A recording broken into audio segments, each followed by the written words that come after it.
네, 오늘은 2019년 12월 26일 목요일 CRTV에서 유튜브로 이제 사업 설명을 하는 두 번째 시간이 됐는데요. 자, 여기 보시면 알겠지만 2020년까지 앞으로 5일 남았습니다. 이제 이 5일이 뭐 이제 뭐 한 해가 빨리 갔다 아니면은 뭐 야 1년이 진짜 빠르다 이런 뭐 여러 가지 이제 그런 것도 있겠지만 저는 앞으로 다가올 이 2020년이 과연 우리에게 어떤 의미가 되고 어떤 새로운 것들이 변화되는 그런 시점이 될 건지 그런 부분에 대해서 한번 이야기를 공유를 한번 해보고 싶어서 이렇게 준비를 했는데요. 첫 번째 키워드 두 가지가 나올 거고요. 네. 블록체인과 인공지능에 대한 이야기인데, 자, 제가 여기서 항상 이제 파트너분들이나 아니면 누군가를 만나서 미팅을 할 때 블록체인을 그냥 뭐 암호화폐, 코인 이런 식으로 이렇게 동일시 하시는 분들이 굉장히 많더라고요. 그래서 제가 오늘 그런 부분에 대한 짤막한 이야기와 그리고 앞으로 블록체인이 어떤 우리 시대에 변화를 가져다 줄지, 그리고 인공지능은 또 어떤 변화를 가져다 줄지 이런 부분을 한번 이제 이야기를 공유해 볼까 합니다. 일단 블록체인은 뭐 특별하게 뭔가 코인의 역할을 한다든지 이런 것들이 아니라 그냥 쉽게 얘기하면 암호화 프로그램이에요. 블록이 있죠? 블록. 말 그대로 블록이에요. 그리고 그 블록이 체인처럼 연결되어 있다고 해서 블록체인이에요. 그럼 이렇게 연결되어 있기 때문에 중간에 블록을 하나 빼면 당연히 그 흔적이 남게 되죠. 그리고 그 데이터, 이렇게 연결되어 있었다는 데이터를 모든 블록이 다 공유를 하고 있기 때문에 하나가 빠지면 그 빠진 데이터도 모두 다 같은 블록상에 다 그게 저장이 됩니다. 그렇기 때문에 뭐 해킹이라든지 아니면 뭔가 의도치 않은 뭐 범죄라든지 이런 것들에게 굉장히 자유로워질 수 있는 그러한, 근데 그게 처음에 이제 비트코인이 나오고 그 비트코인의 안정성을 위해서 개발이 됐었고요. 그리고 지금은 코인뿐만 아니라 전 세계 어디든 이런 이제 보안이 필요한 것이면 사용이 가능한 프로그램으로 점점 이제 되고 있는데, 간단하게 예를 들어 드리면 지금 이제 그 루이비통 회사 아시죠? 그 루이비통에서 이제 이 블록체인을 기반으로 해서 이런 그 연력, 이 가죽이 어디서 생산이 돼서 어떤 유통 과정을 거쳐서 우리한테 이렇게 왔는가, 이 매장에 이렇게 왔는가, 이런 것들을 블록체인 기반으로 해서 그런 이제 유통 경로를 다 완벽하게 투명하게 만든다든지, 아니면 뭐 아마존에서도 이미 이제 이거를 개발을 자기 플랫폼에 맞게 개발을 해서 진행을 하고 있고요. 그리고 그 외에 뭐 스타벅스에서도 마찬가지예요. 커피 원두가 어디서 이제 수확이 돼서 어떤 과정을 거쳐서 이 매장까지 왔는지를 누구나 속일 수가 없어요. 왜냐하면 모든 이 블록에 다 저장이 되기 때문에 그 블록만 검색을 해보면 아, 이게 제대로 이 사람들이 말하는 것으로 왔구나는 이런 보안, 그러니까 우리 일상생활에서 필요한 모든 보안, 거기다가 우리가 제일 어려워하는 것 중에 하나가 부동산 거래예요. 그렇기 때문에 공인중개사라는 그런 중간 이제 그 단계를 거쳐서 수수료를 지급을 하고 그 뭐 땅 투자라든지 건물을 산다든지 아니면 뭐 월세, 전세 이런 것들을 이제 진행을 하는데요. 이거 역시도 마찬가지예요. 이 블록체인 기술이 이제 상용화가 되면 이 개인과 개인이 그냥 이 블록체인에 있는 그 연역을 딱 갖고 진짜 실제로 이 건물이 이 시세가 정확한지, 이 땅이 왜 이 가격이 됐는지 이런 것들을 투명하게 다 볼 수 있게 된다는 거죠. 그럼 중간에 뭐 여러 명에게 땅을 뭐 지금 거의 팔았다든지 아니면은 막 이중으로 막 전달한다든지 하는 이런 사고는 당연히 예방될 거고요. 금액까지도 정확하게 투명하게 공개가 되는 그런 시대를 이 블록체인이 만들어 줄 것입니다. 이미 이제 진행이 되고 있고요. 그러니까 그냥 단순히 암호화폐, 뭐 코인하고는 아예 관계가 없는 건 아니지만 이거 자체로는 관계가 없는 이야기라는 걸 좀 아셨으면 좋겠어요. 자, 그 다음에 인공지능. 제가 저번 주에 강의할 때도 이제 인공지능에 대한 이야기를 조금 드렸었는데, 인공지능은 앞으로 우리가 살아가는 모든 영역에서 우리를 케어하는 역할, 그리고 우리의 궁금증을 해결해주고, 간단한 예 하나 들어볼까요? 자, 지금 그 왓슨, 저기 부천에 있는 병원에 들어가 있어요. 왓슨이 인공지능 의사죠.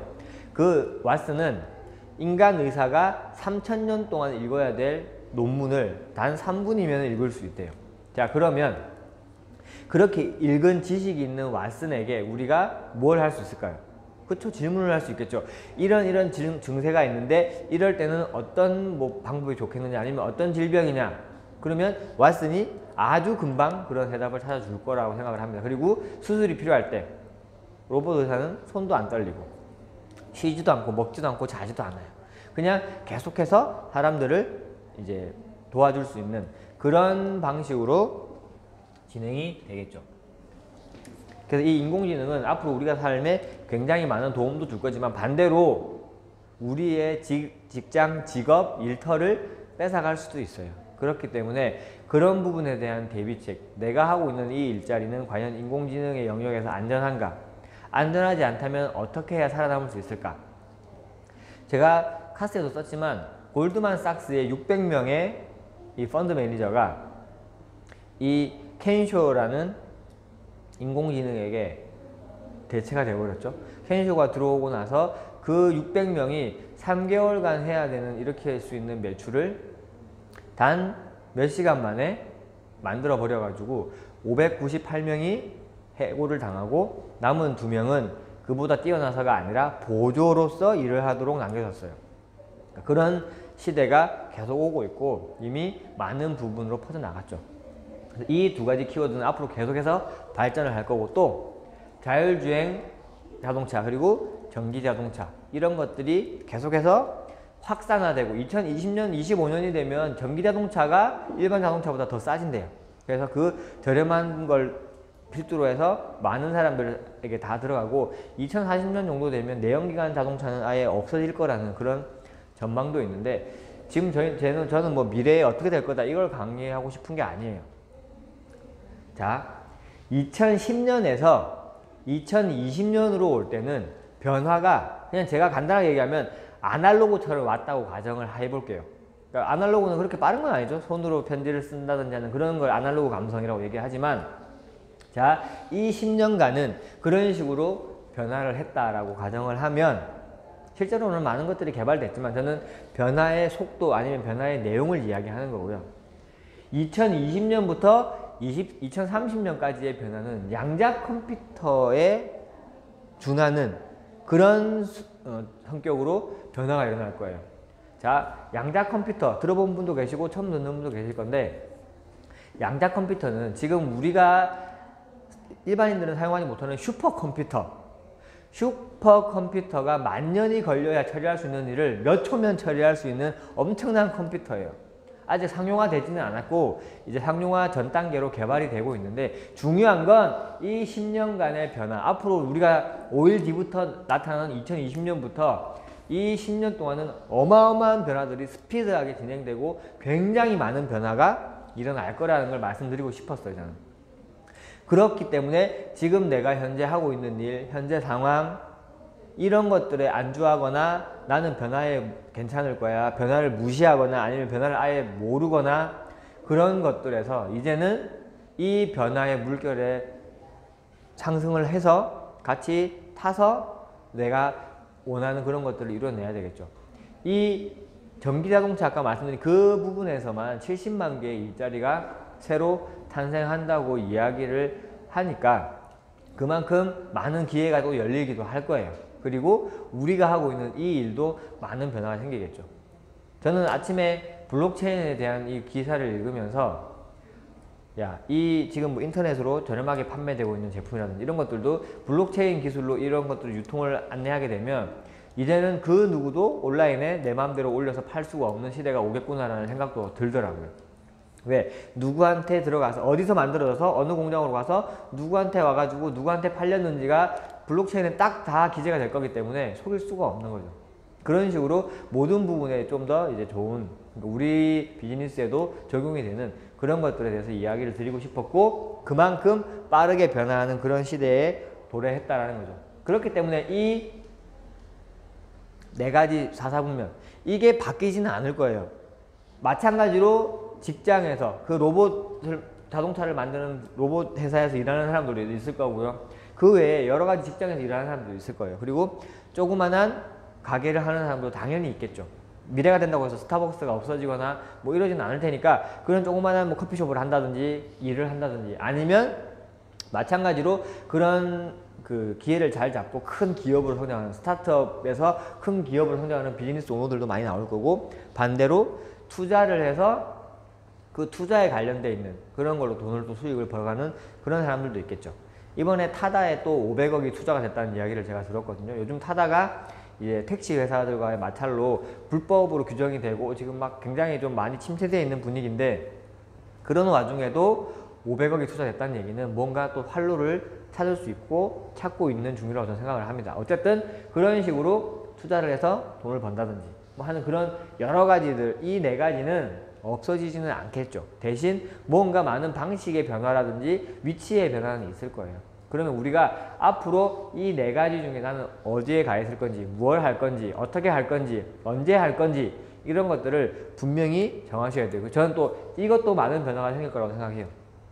지금 이제 아마존에서는 아마존 고라고 하는 슈퍼마켓 만들었죠. 무인 점포. 그냥 들어갈 때 내 카드에 있는 그 결제 정보를 이용해서 내가 들어가는 게 확인이 되고 내가 물건을 골라서 나오면 그냥 자동적으로 그 물건 값이 계산돼서 내 등록되어 있는 카드로 자동으로 결제가 되고 하는 그런 시스템. 그게 말 그대로 거의 직거래잖아요. 중간 유통 단계를 많이 없애고 직거래식으로 가는 거죠. 지금 하고 있는 뭐 카스라든지 인스타에서도 굉장히 많은 업체들이 직거래로 이제 일을 하고 있어요. 온라인과 플랫폼과 오프라인과의 융합이 되는 그런 이런 유통 방식이 생길 건데 이 직거래를 통해서 입소문으로 가는 이 방식은 물물 교환 바로 이전의 마지막 유통이라고 해요. 많은 유통학자들이 이야기를 하고 있어요. 그렇기 때문에 이 방식 자체가 없어지지는 않을 거예요. 대신 많은 부분과 융합이 되고 결합이 돼서 좀 더 다른 모양의 직거래라든지 그런 방식들이 선택이 되겠죠. 그래서 그런 부분들도 내가 끊임없이 그 부분에 대해서 공부도 하고 이론적으로도 알고 그리고 내가 하는 방식에서 조금 그 응용도 해보고 하면서 이런 부분을 이해를 좀 하시면 우리 사업하는 데도 굉장히 많이 도움될 것 같아요. 옛날부터 이랬으니까 예전에는 이랬으니까 나 때는 말이야 이거는 진짜 지금은 이 양자 컴퓨터처럼 변하는 시대에서는 전혀 쓸모없는 말이에요. 공부, 이 지식은 매일매일 이제는 쌓아 나가야 되는 왜? 어저께의 지식이 내일은 쓸모가 없어질 만큼 빨리 변하는 시대이기 때문에 그런 식으로 매일매일 그냥 그 안에서 내가 이 나를 갈고 닦는 그런 노력이 많이 필요할 거라고 생각합니다. 자, 그러면 회사 이야기로 잠깐 돌아가서 비사이는 2012년 4월달 유타에서 오픈을 한 회사고요. 이렇게 2015년부터 19년, 2020년이 되면 아마도 또 여기 올라가지 않을까 하는데 어쨌든 지금 현재 5년 연속 최고의 기회가 있는 그런 회사에 선정이 되어 있는 그런 이제 좀 공신력 있는 그런 회사가 되겠고요. 그리고 이 세 분이 이 회사를 책임지고 있는 메인 경영진 CEO 켄트 루이스 그리고 COO인 라이언 루이스 그리고 재무 책임자인 폴 프램튼 이렇게 세 분이 이 회사를 이끌어 나가고 있습니다. 현재 30개국의 나라에 제품이 유통이 되고 있고요. 그 중에 몇 개의 나라에서는 이렇게 지사가 생겨서 이제 이 사업까지도 같이 좀 수월하게 할 수 있는 뭐 지사가 없다고 해서 사업을 못하는 건 아니지만 좀 더 수월하게 제품의 수급이라든지 하는 그런 것들 문제가 해결되겠죠. 그리고 AS라든지 뭐 여러 가지 그런 사업을 할 수 있는 그런 나라들도 몇 개가 있고 그 중에 하나가 이제 이 한국이라는 나라가 되겠습니다. 그래서 현재 이렇게 많은 나라가 있지만 한국은 2019년 4월 달에 공식적으로 오픈을 발표를 했고요. 그 행사를 10월 26일 날 그랜드 오픈이라는 행사로 시작을 했죠. 그러니까 이제 시작하고 있는 그런 이제 회사라고 보시면 될 것 같아요. 한국에서는. 물론 그 이전에 여러 가지 경험들이 있긴 했지만 제품에 관련돼 있는 그래도 기회적으로 나쁘지 않은 타이밍에 와 있다. 라는 건 좀 아시고 이 비사에 대한 미래 가능성을 좀 점쳐 주셨으면 좋겠고요. 그러면 지금부터 이제 보상 플랜에 대해서 잠깐 설명을 드릴 건데 네트워크 마케팅을 하면서 이 보상 플랜을 이해를 못 하시는 분들이 되게 많아요.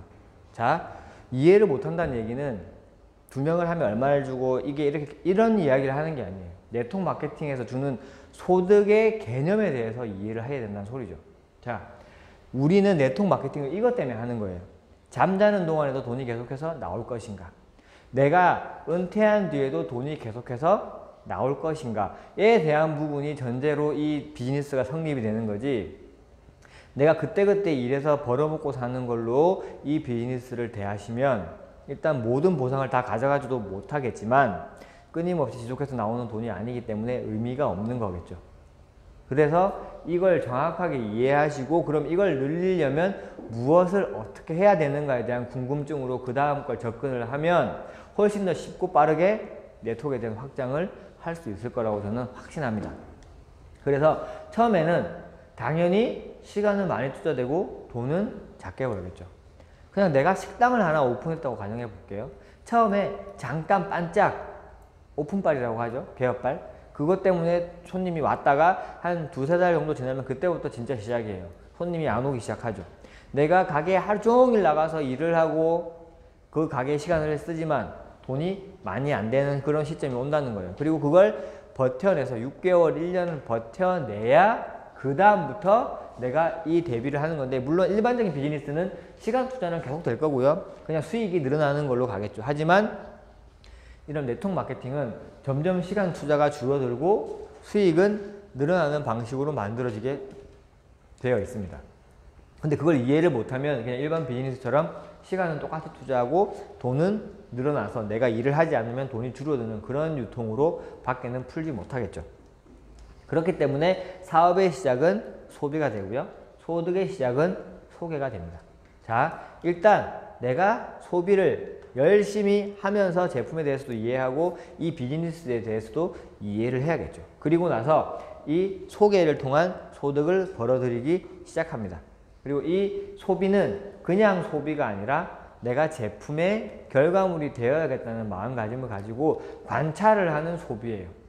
그냥 완전 그냥 소비자는 당연히 자기가 먹고 싶은 대로 먹겠죠. 하지만 내가 이걸 사업, 비즈니스로 본다면 관찰을 해서 매일매일 또는 하루에도 몇 번씩 쪼개서 내 몸이 어떻게 변하고 있는지 내가 느끼는 바, 아니면 실제로 변하는 거, 뭐 몸무게, 그 외 여러 가지를 체크를 하면서 드시면은 내가 사업할 때 훨씬 더 유리하게 빨리 좀 튼튼하게 시작을 할 수 있을 겁니다. 그러니까 사업이라고 하면서 대충 드시거나 안 드시거나 하시면 안 됩니다. 정확하게 이렇게 드시고 나서 추천을 하면 나오는 게 추천수당, 그리고 그 소개에 대한 보상이죠. 추천수당은. 그 다음에 후원수당, 소개를 도우면 나오는 보상. 이 두 가지로 나눠져 있고요. 거의 대부분의 네트워크는 이 두 가지로 나눠져 있어요. 그리고 이 두 개를 열심히 하면 다른 게 따라오게 되는데, 일단 추천부터 잠깐 설명을 드리면, 자, 퍼스트 오더 보너스가 첫 번째 보상이에요. 자, 내가 낱개로 제품 2개, 저희 지금 시아팩 플랜 다 이해하시죠? 저렇게 똑같이 콜라겐 2봉을 이렇게 누군가에게 내가 전달을 했어요. 그러면 그 제품 PV의 20%가 나에게 보너스로 나옵니다. 자, 콜라겐 한 봉에 50PV죠? 2봉이면 100PV. 100PV의 20%면 20달러. 20달러면 1100원 환율로 봤을 때 22,000원이 됩니다. 지금 비사의 보상에서는 2만원 이하의 수당은 지급되지 않아요. 그게 모여서 2만원이 될 때까지는 일단 전산상에 남아있다가 2만원이 넘어가야만 나오게 됩니다. 그러니까 이렇게 100PB는 돼야 내가 수당을 받을 수 있는 자격이 되겠죠. 자, 어쨌든 이렇게 100PB가 전달돼도 나온다. 핵심은 그거예요. 납봉으로 전달해도 제품 PB의 20%는 다 받을 수 있다. 그 다음에 우리가 묶어져서 파는 할인 혜택이 큰 패키지가 있죠. 이 패키지를 전달할 때도 제품 PV의 10에서 20%는 받을 수 있다는 거예요. 실제로는 다 20%예요. 근데 이제 금액의 차이가 좀 있기 때문에 제가 이렇게 표현을 해놨는데, 어쨌든 1000PB가 전달되면 1000PB의 20%인 200달러를 내가 받을 수 있다. 그리고 이 기본 추천 패키지 추천 수당에는 라이징성 보너스도 있다. 뭐냐? 나오는 수당의 50%가 더 나와서 이렇게 금액이 커지는, 내가 1000PV, 1000PB 소개를 하면 400달러가 될 거고요. 거기에 라이징이 적용되면 50%가 더 나와서 600달러가 되는, 66만원 조금 넘을 거예요. 1130원 환율이니까. 그런 식으로 되는 라이징성 보너스가 있고요. 핵심은 횟수와 기간에 제한이 없다인 거죠. 우리가 그냥 이 사업을 하는 동안은 계속해서 추천을 하거나 하면 추천 수당이 계속 나오고, 하나 알려드릴 건, 이 두 사람이 다른 사람을 안 하고 그냥 본인들이 계속 패키지를 사도 이 사람에겐 추천 수당은 계속해서 들어갑니다. 그러니까 추천은 무한대로 추천 수당 한 명이 사도 추천 수당은 받을 수 있다. 대신 라이징 선은 되지 않아요. 라이징 선은 그 사람이 가입한 그 주차 안에만 제품이 결제됐을 때 작동되는 거라 그거는 안 되지만 기본적인 추천 수당은 한 사람이 계속 사도 계속 받을 수 있다는 거, 그걸 좀 아셨으면 좋겠습니다. 그 다음에 두 번째 DTC, Dual Team Commission이라는 정식 명칭을 가지고 있고요. 한국에서는 그냥 보통 후원수당 이렇게 부르는데, 이런 식으로 내가 소개한 사람, 그 사람들이 소개한 사람, 또 그들이 소개한 사람들이 쭉 연결돼서 그들이 일으키는 매출 CV의 합산을 통해서 나에게 수당을 주게 됩니다. 이 작은 쪽 CV의 10, 15, 20% 이런 식으로 구분돼서 나오고요. 보시면 기본은 10%, 그 다음에 프리미어라는 직급이 되면 20%, 그리고 중간 3스타부터는 15% 이렇게 세 단계로 나눠지고 있습니다. 근데 보면 이 10%가 작은 금액은 아니에요. 일반적으로 한국의 바이너리 회사는 거의 대부분이 1대1의 10%고요. 진짜 많이 줘봐야 15%지 20% 주는 회사는 단 한 군데도 없어요. 그리고 같은 후원수당률이라고 해도 우리 제품의 이 PV나 CV의 비율이 상당히 높기 때문에 수당률에서 차이가 엄청나게 난다는 것도 아셨으면 좋겠습니다. 이런 식으로 DTC가 나오게 되어 있고요. 네, 그래서 지금 소개하고 추천 수당 받죠. 그리고 소개를 돕는 행동, 그 두 개의 반복을 하면 나머지는 다 따라옵니다. 그럼 그 나머지가 뭐냐? 이렇게 직급이 된다든지, 그 직급도 하위 직급자가 필요 없고 균형이 안 맞아도 되고 해야 할 일에 집중할 수 있게 만들어주는 그런 직급에 대한 체계예요. 해야 할 일은 소비, 소개 돕기, 이 세 개고요. 이 세 개를 꾸준하게 하는 것만으로도 나머지 내가 직급 갈 때 뭐 직급 보너스, 그다음 매칭 보너스, 라이프스타일 보너스 이런 것들이 다 따라온다는 거죠. 그리고 더 중요한 핵심, 자면서도 나오려면, 자, 아까 제가 말씀드렸어요. 근데 내가 누군가에게 뭔가를 전달을 해요. 그리고 그게 똑같이 복제돼서 그 사람들이 계속해서 하면 좋은데, 그게 일반적으로는 이렇게 이론적으로처럼 이렇게 빡빡빡 빨리 가지는 않죠. 천천히 갈 수밖에 없어요. 근데 이 매일 내가 먹는 거에 대한 소비는 제품에 대한 효과만 좋다면, 그리고 가격 대비가 합리적이라면 누구든지 쉽게 할 수 있는 거고요. 이걸 통해서 우리가 자면서도 나오는 소득을 만들어야 된다는 소리예요. 자, 하나만 보여드릴게요. 전체 오토십 인원이 20명이면 나한테 8만 원의 소득이 들어옵니다. 10명, 10명이 되겠죠? 그리고 200명이면 오토십 하는 사람이 200명이면 100명, 100명 하면 80만 원의 소득이 들어옵니다. 그럼 좀 여기 보면 800이라고 되어 있죠? 말 그대로 2000명이면 1000명, 1000명이면 800만 원이 아니고 1600만 원이에요. 왜? 직급이 올라가면서 아까 말한 20% 2배로 수당이 바뀝니다. 그렇기 때문에 우리는 이걸 목표로 가는 거죠. 80만 원에게 80만 원, 200명이나 했는데 80만 원 밖에 안 줘? 라고 얘기할 수 있어요. 근데 내가 편의점 가서 8,500원, 8,000원 뭐 그렇게 최저저 시급 받으면서 막 몇 시간씩 일해서 받는 80만 원하고 이 80만 원은 완전히 다른 개념의 소득이에요. 그냥 내가 은행에 3억 넣으면 50만 원이죠. 그럼 이건 한 5억 넣어놨을 때 나오는 소득이에요. 이자라는 거죠. 은행에 5억 정도를 넣어놓은 자산 가치를 내가 계속해서 소득으로 받고 있는 거기 때문에 전혀 다른 개념의 소득이에요. 그걸 똑같이 여기거나 다른 걸 모르겠다고 하시면 아직 내가 부자 되기 위해서는 시간이 더 필요하십니다. 근데 이게 이해가 되면 그때부터 내가 진짜 부자가 될 수 있는 그런 마인드로서 딱 이제 상식이 다 바뀌고 장착이 되고 앞으로 계속해서 돈을 벌 수 있는 그런 일이 되겠죠. 어쨌든 2000명이면 1600만 원이 매달 들어온다는 소리예요. 내 좌우에 오토십 하는 사람 2000명. 뭐 그냥 2000명 이러면 굉장히 많을 수도 있겠지만 일단 내가 직접 추천하는 사람, 내 파트너가 소개하는 사람, 내 스폰서가 하는 사람 다 포함해서 2000명이기 때문에 그 인원이 많은 숫자는 아니라는 걸 좀 아시고, 그렇다고 처음부터 2000명에 도전할 수는 없겠죠. 순서대로 가시는 거예요. 순서대로 20명 도전하고 그 다음에 200명 도전하고 2000명 도전하고 2만 명이 되면 1억 6천이라는 소리겠죠. 20만 명이 되면 16억이라는 소리겠죠. 물론 극점이 있기 때문에 후원수당은 그렇게 받을 수는 없지만 결과적으로 우리는 엄청난 금액을 제품을 그냥 소비하는 소비자만 가지고도 만들어낼 수 있다. 그 말은 곧 자면서도 돈이 나오는 구멍을 만들어낼 수 있다는 걸 의미합니다. 그 부분을 정확하게 이해하셔야 돼요. 소비자 한 명 한 명 굉장히 좋은 관계십을 유지하면서 이 네트워크를 확장을 하면 좋다는 거죠. 자, 제가 앞에 굉장히 빠른 속도로 시대가 변할 거라고 말씀드렸어요. 2010년에서 2020년까지 그 10년의 시간은 굉장히 천천히 느린 속도로 이 변화가 일어났다면 2020년부터 2030년까지의 변화는 엄청난 속도의 변화가 될 거라는 거죠. 이 변화를 인정을 하셔야 돼요. 변화되지 않을 거야. 아직 한참 멀은 SF 미래의 얘기일 거야. 나하고는 관계없는 걸 거야. 그리고 속도에 적응하셔야 돼요. 엄청나게 빠른 속도. 당장 다음 달이라도 자율주행 자동차 3급 자율주행 자동차가 도로로 나올 수도 있어요. 그런 것들을 내가 못 받아들이고 인정을 못하면 결국 나 혼자 뒤처지고 뒤로 도태되는 그런 상황이 되겠죠. 그 말은 곧 경쟁에서 살아남을 수 없다라는 그런 뜻이 될 것입니다. 그렇기 때문에 변화를 인정하고 속도에 적응하고 그리고 이 비사이의 성공의 공식을 따르셔야 돼요. 제가 지금 쭉 얘기 드리는 건 큰 틀에서 기본적인 것만 알려드리는 거지만 이 성공의 공식은 정해져 있어요.